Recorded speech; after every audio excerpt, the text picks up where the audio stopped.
Jajaran Satreskrim Polresta Palembang mengamankan Fatima, ibu rumah tangga ini, diamankan lantaran tega menjual anaknya yang berumur 3 tahun ke seseorang bernama Jaka. Menurut data yang dihimpun, tersangka diamankan berawal dari laporan J yang merupakan suami tersangka, bahwa istri dan anak kesayangannya tidak berada di rumah sudah lebih dari sebulan. Berbekal informasi tersebut, Unit Perlindungan Perempuan dan Anak Polresta Palembang langsung melakukan penyelidikan terhadap Fatima dan anaknya. Dan pada 7 Januari lalu, sang istri pulang tanpa anak kandung bersamanya. Unit PPA yang menyelidiki kasus ini langsung menyambangi kediaman tersangka dan melakukan penyelidikan lebih mendalam.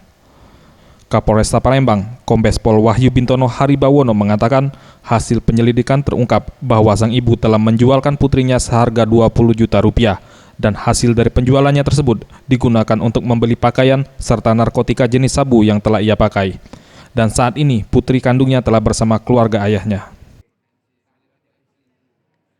Dia menerima kurang lebih 20 juta rupiah. Ya. Motifnya bang? Ya motifnya sementara ini ya masalah ekonomi.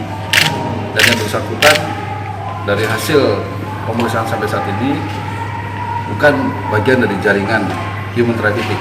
Ya. Ini sementara ini pelaku tunggal yang diduga melakukan aksinya karena motif ekonomi. Uang dari penjualan anaknya tersebut itu dari keterangan yang bersangkutan, sebagian diberikan barang-barang ya, ada sepatu, sendal, kemudian pakaian, dan juga ada beberapa menurut keterangan si tersangka ini diberikan narkotika jenis sabu. Atas perbuatannya, pelaku dijerat pasal 76F junto pasal 83 Undang-Undang Nomor 35 Tahun 2014 tentang Perlindungan Anak. Tim Liputan Sriwijaya TV.